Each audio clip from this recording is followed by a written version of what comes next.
Hey guys, it's Elizabeth here, and I've got Stacy with me today. She is a beginner at working out. She's just starting to get back into the gym. Back into the gym.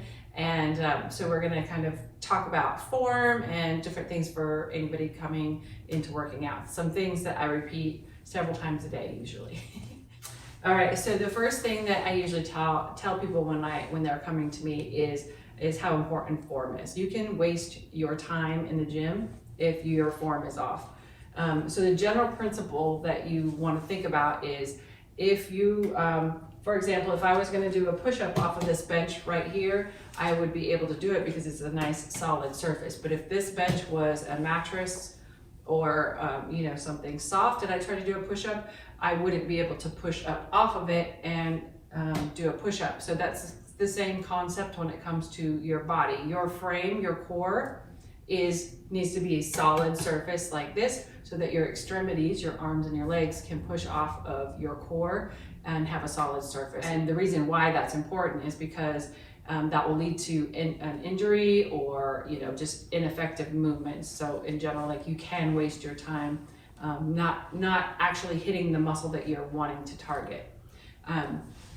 So we will talk about form to start out with, and where it starts is in our feet. Do you happen to have flat feet, or do your arches collapse when you walk that you know of? I don't think so, no. No? Okay, so just go ahead and stand up and I'm just gonna look at your feet. So the first thing I do is actually look at the foundation. And surprisingly, yours are really good. And I say surprisingly because most people that I see have either fallen arches, flat feet, or some kind of dysfunction going on with their ankle. So this looks great. So the first thing that we're gonna do when it comes to our feet. So actually sit down, I'm gonna show the bottom of your, so stick your foot up towards the camera real quick. So the two bottoms of the feet here, right below the big toe and right below the pinky toe, and then the heel. Those three spots on both of your feet are your tripods. So think about those three spots pressing down into the ground. Okay. When you're standing, when you're doing squats, when you're running, when you're walking, anything like that,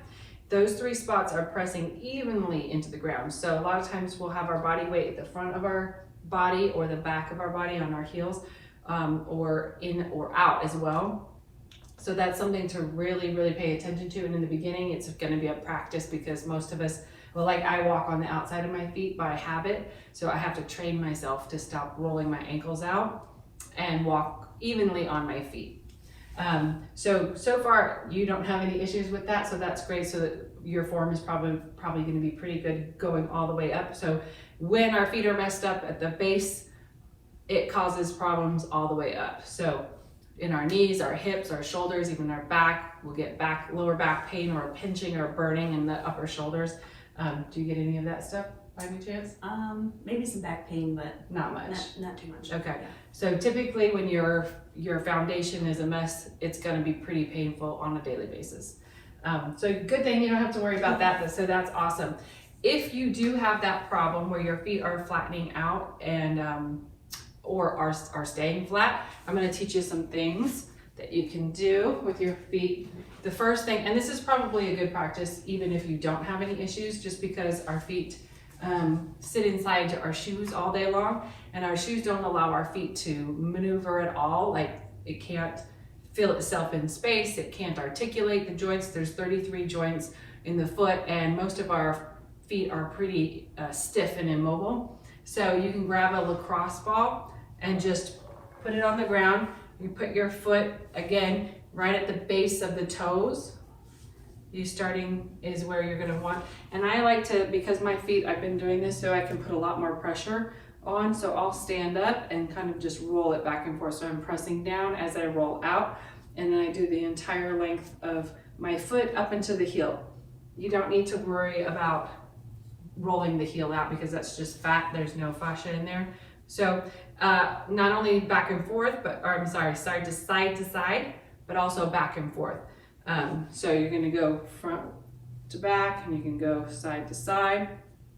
You also can take your foot with your hand and just manipulate your foot, wringing it out kind of like a rag. Get your fingers in between your toes like that and sort of just open up the toes, get them all moving, get the mobility in there. And that's gonna allow the foot to have a little more motion when you're walking or training or running or any of the things that you're doing.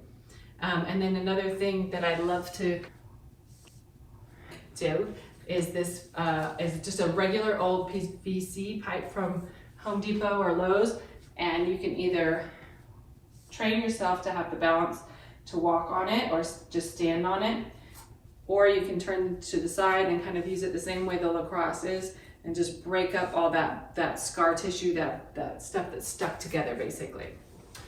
All right.